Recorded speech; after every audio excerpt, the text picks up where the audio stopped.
अस्सलामुअलैकुम दोस्तों, कैसे हैं आप सब। मैं आप सबको यूट्यूब चैनल इंग्लिश लिटरेचर पे वेलकम कहती हूँ। हम जो आज पोइम पढ़ने लगे हैं वो है where the mind is without fear, जो कि रविंद्रनाथ टैगोर ने लिखी है।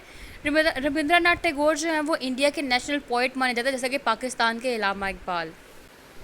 पोएम की टेक्स्ट आपको आपकी स्क्रीन पे नज़र आ रही होगी। हम इस टेक्स्ट को पढ़ने से पहले, इस पोएम को डिस्कस करने से पहले थोड़ा सा पोएम को डिस्कस कर लेते हैं कि ये पोएम है क्या एक्चुअली।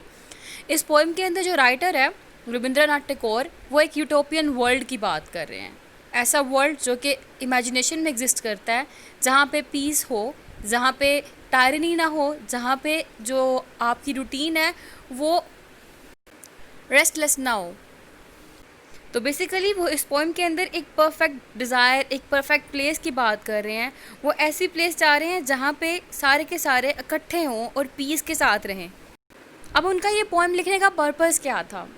अब पर्पज़ उनका लिखने का ये था कि जो ब्रिटिश थे वो सब कॉन्टिनेंट में आ गए थे, और जब वो सब कॉन्टिनेंट में आए उन्होंने वहाँ पे उनको एक्सप्लॉइट करना शुरू कर दिया। सोसाइटी में कोई भी हार्मनी ना रही, कोई बैलेंस ना रहा। उन्होंने कॉलोनियल रूल कायम कर लिया। कॉलोनाइज़र ने कॉलोनाइज कर लिया लोगों को, उनको एक्सप्लॉइट करना शुरू कर दिया। कॉलोनाइज़र कहते हैं उसको जिसने हुकूमत की, कॉलोनाइज कहते हैं जिसके ऊपर हुकूमत की जाए। तो कोई भी हार्मनी, कोई भी बैलेंस ना रहा, तो इस बेस पे जो राइटर थे बड़ा ही ज़्यादा पेन फील करते थे। तो शुरू से ही इनकी यही ख्वाहिश थी कि एक ऐसी जगह हो जहाँ पे सिर्फ और सिर्फ पीस हो, जहाँ पे जो माइंड है वो विदाउट फेयर हो, जहाँ पे जो लोग हैं ना अपने हेड को हाई कर सकें, प्राउड के साथ लाइफ गुजारें। तो इस पोएम के अंदर उन्होंने एलिट्रेशन का यूज़ किया हुआ है, ठीक है, जो कि रिदम क्रिएट कर रहे हैं। चलें अब थोड़ी सी पोएम की रीडिंग कर लेते हैं पहले, फिर पोएम को एक्सप्लेन करेंगे।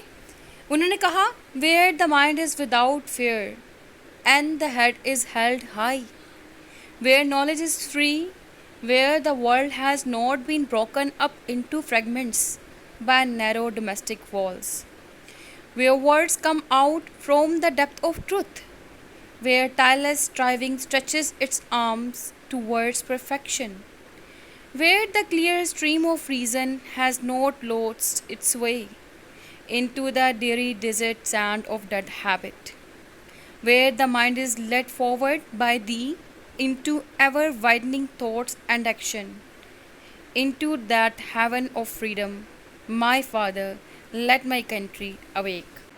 अब इस पोएम का हम अगर क्रिटिकल एनालिसिस करें तो आप देख सकते हैं, बिल्कुल जब स्टार्टिंग की वर्ड्स है, where the mind is without fear and the head is held high. अब जो बिल्कुल स्टार्टिंग की लाइन है, यहाँ पे राइटर ने एक वर्ड माइंड का यूज़ किया, एक वर्ड हेड का। तो ये दो चीज़ें ऐसी हो गई हैं जो रिलेटेड हैं एक दूसरे से। हेड जो है वो फिज़िकल चीज़ है जिसको हम लोग अपेरेंटली देख सकते हैं, लेकिन माइंड जो है वो एब्स्ट्रैक्ट है, हम इसको देख नहीं सकते। तो ये जो वर्ड्स है ये इंडिकेट क्या कर रहा है?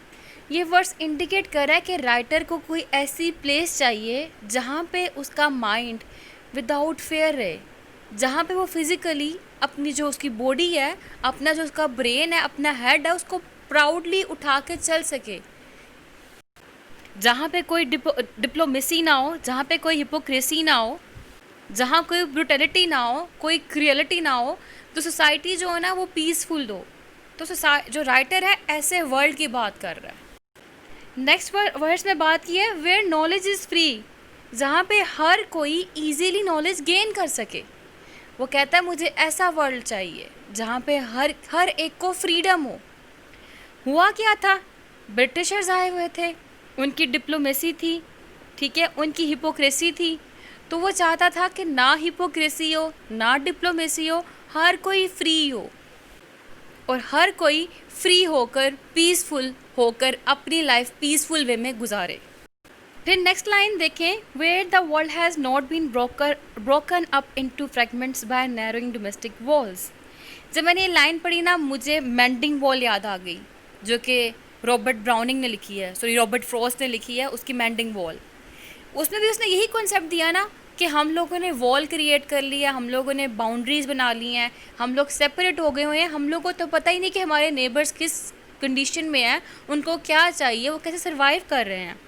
तो कहता है मुझे ऐसा वर्ल्ड चाहिए जिसके अंदर कोई पार्टीशन ना हो, सोसाइटी जो है वो इकट्ठी रहे। कौन कह रहा है? राइटर कह रहा है कहता है where world has not been broken up into fragments, के टुकड़ों में ना बट जाए, अपनी जो है डोमेस्टिक वॉल्स जो है उसको नैरो करके, ठीक है, कोई पार्टीशन ना हो जाए, सोसाइटी इकट्ठी रहे, पीसफुल वे में रहे, लोगों में लॉयल्टी हो, पैट्रियोटिक वे में वो इकट्ठे रहें। अगली लाइन देखें, where words come out from the depth of truth, कि वहाँ पे कोई झूठ ना हो, सच हो, झूठ से लोग दूर हो जाएं और सच बोलकर अपनी लाइफ को एक अच्छे वे में स्पेंड करें। अगली लाइन देखें, where tireless striving stretches its arms towards perfection, कि जब कोई इंसान मेहनत करता है ना, एफर्ट करता है, उसकी मेहनत ना ज़ाया हो, उसको उसकी मेहनत का फल लाजमी मिले। उससे आगे देखें जहाँ पे बताया उसने, where the clear stream of reason has not lost its way into the dreary desert sand of dead habit. इस बात में वो क्या कह रहा है, इस वर्ष में वो कह रहा है जहाँ पे हमारे लॉजिक्स जो हैं वो भी काम में आए, हम लोग ब्लाइंड ना हो जाएं, हम लोग ब्लाइंड फॉलोअर ना हो जाए किसी चीज़ को। क्योंकि प्रेजेंट टाइम पे जब ब्रिटिश आ चुके हुए हैं, हम लोग तो अंग्रेज़ों के ग़ुलाम बन गए हैं। हम अंग्रेज़ों के ग़ुलाम ना बन कर रहे हैं, हमारी अपनी भी थिंकिंग हो, अपने भी लॉजिक्स हो, अपने भी रीजंस हो, हम उनको भी यूज़ करें। और जब से अंग्रेज़ आए हैं, हमने ये किया, अपने रीजंस को यूज़ करना ही छोड़ दिया है, हम बुरी आदतों में मुब्तला हो गए हैं, तो हम उन बुरी आदतों से निकलें और रीजंस को प्रेफरेंस दें। जो ड्रेरी डेजर्ट वर्ड है ना यहाँ पे, वो इंडिकेट कर रहा है बेसिकली डेथ को, डिसऑर्डर को, कि हमने अपनी लाइफ के अंदर डिसऑर्डर क्रिएट कर लिया हुआ है। तो वो कहता है ऐसा वर्ल्ड हो जहाँ पे डिसऑर्डर ना हो, जहाँ पे हम लोग अपने लॉजिक्स को भी यूज़ कर सके, हम लोग स्लेव ना बन जाए ब्रिटिशर्स के। फिर नेक्स्ट लाइन में वो कहता है, where the mind is led forward by thee into ever widening thought and action. अभी जो दी वर्ड है ना, इसकी मल्टीपल जो है ना इंटरप्रिटेशन निकल सकती हैं। वो कहता है जहाँ आप हमें हमेशा गाइड करते हो, ऐसा वर्ल्ड जहाँ पे हमेशा हमारे लिए गाइडेंस मौजूद हो। अभी जो दी है ना, ये रिलीजन भी हो सकता है, कि जो राइटर है वो रिलीजन में गाइडेंस ढूंढ रहा है। ये जो दी है ना, ये पॉलिटिकल लीडर भी हो सकते हैं, कि जो पॉलिटिकल लीडर हो ना वो आइडियल लीडर्स हों, जो हम लोग को एक पॉजिटिव वे में गाइड करे, हम लोगों को हर स्टेप के अंदर हमारी हेल्प करें, हमारे विजन को ब्रॉडन करें, हमारी हेल्प करें। फिर नेक्स्ट लाइन देखें, into that heaven of freedom my father let my country awake. अब यहाँ पे क्या कह रहा है पोइट एक हेवन लाइक प्लेस की बात कर रहा है। जैसा कि आपने अबव डिस्कशन में देखा कि जो प्रेजेंट टाइम पे वर्ल्ड है वो तो ऐसे एग्जिस्ट नहीं करता, ऐसी दुनिया तो हेवन में ही हो सकती है।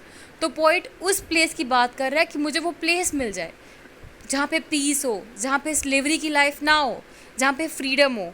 और ये पोइट जो है एंडिंग कर रहा है वो एक दुआ से कर रहा हो। इसने यहाँ पे फादर का वर्ड यूज़ किया है, माय फादर।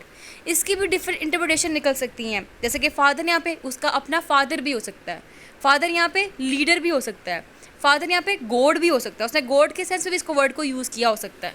तो कहता है कुछ ऐसा कर दो कि जिससे हमारा जो दुनिया है, हमारा जो वर्ल्ड है वो बेहतरीन हो जाए, ठीक है, हर जगह फ्रीडम हो जाए हर चीज़ की। तो ये बेसिकली इसकी क्रिटिकल इंटरप्रिटेशन थी पोएम की। अब हम पोएम का स्टाइलिस्टिक एनालिसिस देख लेते हैं। तो अगर हम पोइटिक डिवाइसेस के लिहाज से इस पोएम के अंदर बात करें तो आप देख सकते हैं हर सेंटेंस के स्टार्ट पे तकरीबन where where where where where use हुआ है। तो जब हम किसी भी वर्ड्स के स्टार्ट के ऊपर एक वर्ड रिपीटेडली यूज़ करते हैं उसको हम लोग एनाफोरा कहते हैं। तो हम कह सकते हैं कि राइटर ने इस पोएम के अंदर एनाफोरा की पोइटिक डिवाइस यूज़ की है। इसके अलावा पोइट ने इसके अंदर एलिट्रेशन की टेक्निक यूज़ की है, जिसके अंदर हमारे पास इनिशियल कॉन्सोनेंट साउंड रिपीट होता है। मैंने जो येलो से हाईलाइट किया हुआ है फर्स्ट सेंटेंस में आप देख सकते हैं, हेड हेल्ड हाई, इसमें एच साउंड जो है वो कॉन्सोनेंट साउंड है वो रिपीट हो रहा है। जिनको मैंने ब्लू से अंडरलाइन किया हुआ है ये मेटाफर्स की एग्जांपल है, एलिट्रेशन की एग्जांपल है और पर्सोनिफिकेशन की एग्जांपल है। इसके अलावा अगर पोएम के टोन की बात की जाए तो बहुत ही ऑप्टिमिस्टिक टोन है पोएम की। ये पोएम बेसिकली एक प्रेयर है और बहुत ही सिंपल मैनर में लिखी गई है। इस पोएम के अंदर कोई भी राइम स्कीम यूज़ नहीं की गई, ये पोएम फ्री वर्ड्स में लिखी गई है। तो यहाँ पे करते हैं हम लोग वीडियो को एंड। मेरे ख्याल से तो आपको टॉपिक समझ लग गया होगा। अगर कोई कन्फ्यूजन हो या कोई क्वेश्चन पूछना हो तो आप कमेंट्स में पूछ सकते हैं। थैंक यू सो मच इस वीडियो को देखने के लिए। चैनल को सब्सक्राइब ज़रूर करिएगा और दोस्तों से भी इस वीडियो को शेयर करिएगा, क्योंकि नॉलेज पावर है। जैसे कि टैगोर ने कहा where the knowledge is free, और ये लाइन इंडिकेट क्या कर रही थी, एजुकेशन की सिग्निफिकेंस।